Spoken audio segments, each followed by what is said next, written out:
Karen declared my inherited ranch was community property. I fought back and took it all.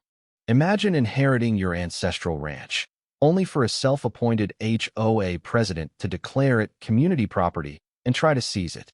How far would you go to protect your legacy? The scent of dry sage and distant pine was the very breath of my inherited ranch, the Sentinel Ridge.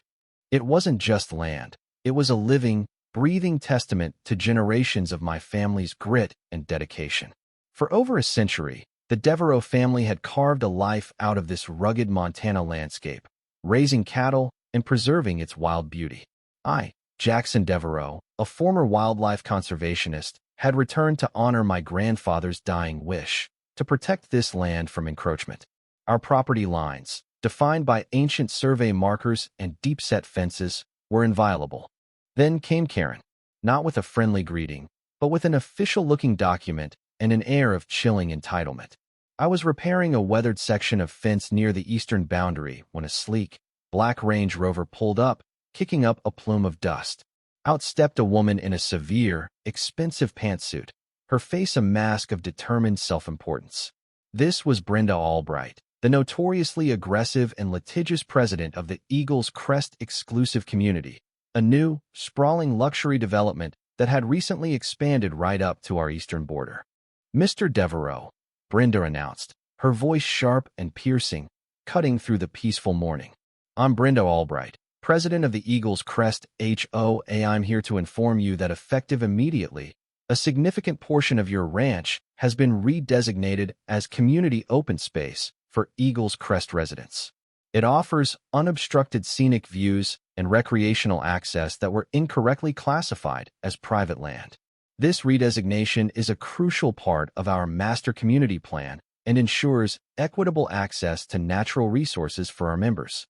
Your fences are a direct violation of our new shared landscape policy, and your cattle are an unacceptable visual and olfactory nuisance. I demand you remove your livestock and all private structures from this newly designated common area within 48 hours, or face immediate legal action and physical removal by our contracted team." She then pointed to a large section of my pasture, an arrogant smirk playing on her lips. The main conflict, audacious and utterly infuriating, was laid bare. Brenda, a predatory HOA president, was attempting to unilaterally seize a substantial portion of my inherited, private land, claiming it as community property, with baseless, fabricated authority. Her demands were not only illegal, but rooted in a profound sense of entitlement, a pathological disregard for property rights, and a naked grab for valuable land to benefit her wealthy HOA members. Her attitude was one of blatant contempt, believing her position and her HOA's financial power granted her the right to dictate land ownership and impose rules on sovereign land, completely ignoring my established legal rights. My jaw tightened. "Ms. Albright," I said, my voice low and steady, trying to control the tremor of fury that ran through me. "This land is part of the Sentinel Ridge Ranch, inherited from my grandfather. It has been private property for over a century, clearly surveyed and legally documented. Your HOA has no legal authority, nor any jurisdiction whatsoever, over my land. Your redesignation is illegal, your master plan is a fantasy, and any attempt to claim my property will be met with the full force of the law. I suggest you turn around and leave immediately." I even held up my original land deed, sealed and signed by the state governor. Brenda, however, merely scoffed, waving a dismissive hand. "Naive, Mr. Devereaux. Your old papers mean nothing compared to our newly established community covenants and our aggressive legal team. We have influential connections, and we've already secured preliminary approvals. Consider this your only warning. When our crews arrive tomorrow, if your livestock is still on our designated common land, they will be relocated to the nearest animal control facility. And trust me, you won't like the fees." Her tone was chillingly arrogant, her eyes holding a glint of perverse pleasure, as if she relished the thought of seizing my legacy. I spent that night going through every deed, every legal precedent, every obscure land use law. The next morning, as threatened, Brenda returned. This time, she wasn't alone. She had a full landscaping crew with heavy machinery, a contingent of armed private security guards, and 2 large livestock trailers, ready to relocate my prize cattle. Then, her audacity escalated into a direct, shocking act of physical destruction and animal endangerment. While her security guards formed a menacing line, Brenda pointed to the deep artesian well, a vital water source for my cattle and for the local wildlife, situated squarely within the section of land she was trying to seize. "Cap that contaminated well," she shrieked. "It's a health hazard to our residents." A landscaping crew member, clearly uncomfortable but following orders, hesitantly approached the well. With a grunt of effort, he attempted to smash the wellhead with a sledgehammer, causing it to crack and spew water uncontrollably, threatening to flood the nearby lowlands. Then, as I watched in horror, Brenda directed her crew to open the gates of our main cattle pasture, and with a sneer, she personally began to wield a noisy, buzzing drone, flying it directly at my herd of prize longhorns, specifically targeting the lead bull, Maverick, to incite a stampede. It was a calculated, malicious act designed to destroy a critical resource, endanger my animals, and cripple our livelihood beyond recovery, demonstrating her willingness to cause widespread damage for her selfish agenda. Right after Brenda's act of destruction and brazen animal endangerment, a crucial twist unfolded from an unexpected source. As the drone buzzed menacingly near Maverick, his unique microchipped ear tag, part of a state-funded agricultural monitoring program, unexpectedly activated a hidden trail camera I had installed on a distant ridge. This camera, disguised as a weathered rock, used long-range optics and directional audio to monitor rare wildlife activity. It captured Brenda's entire destructive spree in chilling detail. Her explicit commands to smash the wellhead cracking, the water spewing, and her personally flying the drone to incite the stampede.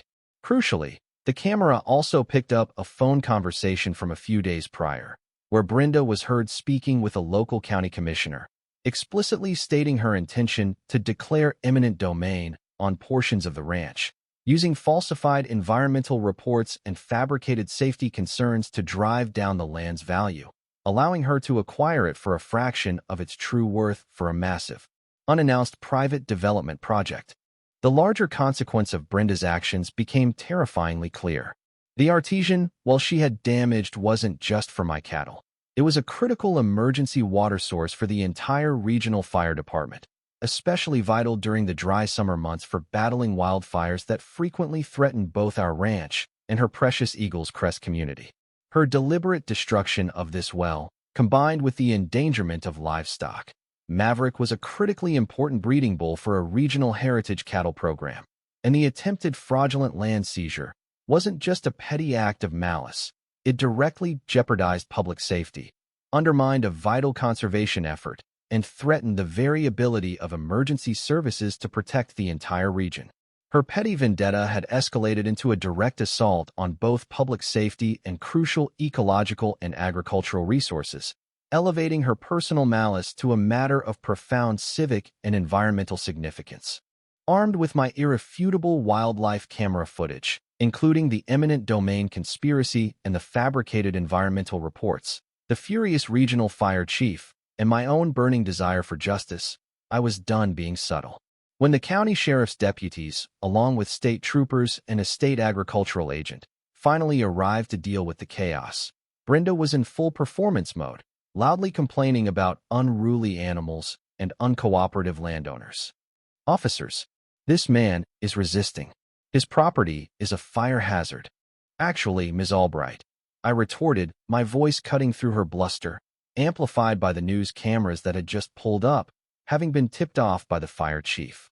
"Your community access is about to become an arrest for felony vandalism, animal cruelty, reckless endangerment, and criminal conspiracy to commit eminent domain fraud."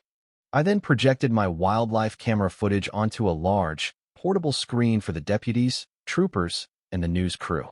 The raw, unedited video of Brenda's malicious acts played for all to see.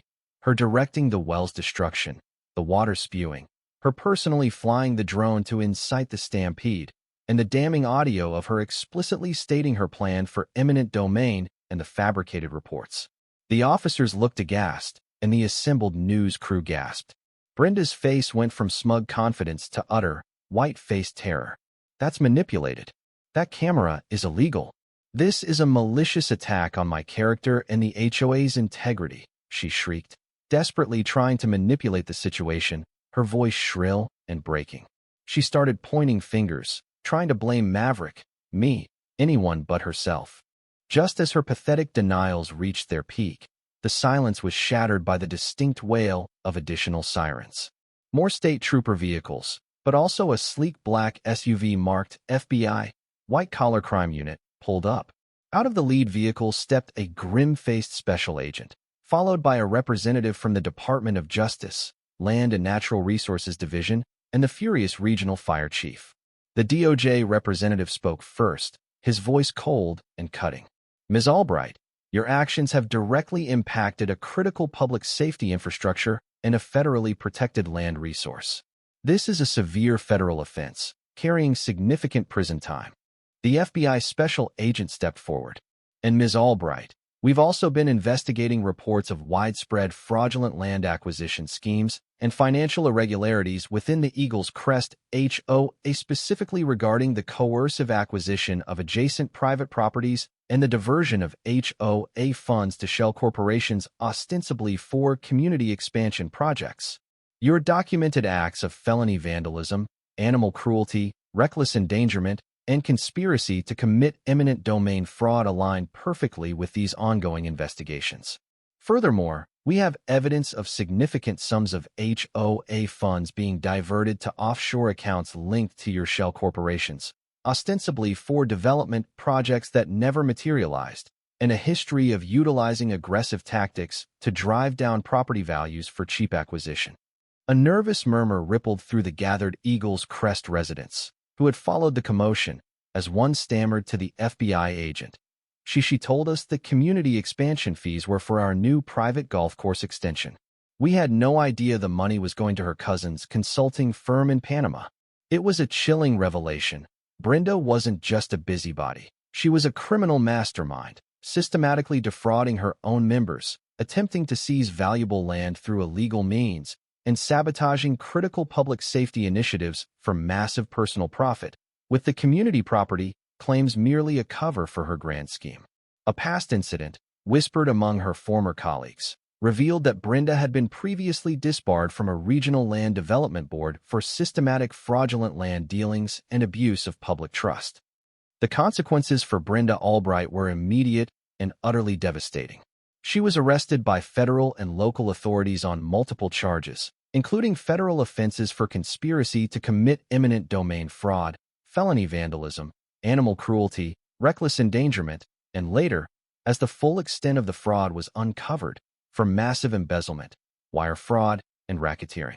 The Eagles Crest HOA was placed under immediate federal oversight, its assets frozen, and a full forensic audit exposed hundreds of millions in stolen funds, a systematic scheme orchestrated by Brenda and her network. Her carefully cultivated image as the benevolent community leader shattered into irreparable pieces. The HOA residents she had once intimidated and defrauded now turned on her, furious at being manipulated and exploited, their HOA funds stolen, and their properties facing legal battles due to her criminal actions. Her social circles, built on an illusion of wealth and influence, abandoned her completely, unwilling to be associated with such public disgrace. Her vast real estate holdings, her fortune, her status, her perceived power all confiscated as part of the ongoing investigation and subsequent lawsuits. She lost everything: her freedom, her fortune, and her reputation. The ultimate irony was that her audacious attempt to steal my ranch led to the complete unraveling of her vast, illegal enterprise, culminating in a lengthy federal prison sentence. As for the Sentinel Ridge, it truly became a beacon of resilience. The well was repaired with the help of county engineers, the cattle thrived, and the ranch, now more revered than ever, stood as a testament to justice and enduring legacy. The satisfaction was immense, watching her literal and figurative empire crumble before her eyes, a quiet triumph of justice and steadfastness over arrogant greed and rampant criminality. Grandpa Bull's spirit, I imagined, was finally at peace. What's your take on this? When someone so brazenly abuses power, commits felony vandalism, endangers public safety, and defrauds an entire community to seize land, does their complete and utter downfall, even to federal prison, truly serve justice? Or is there a point where the consequences become too extreme?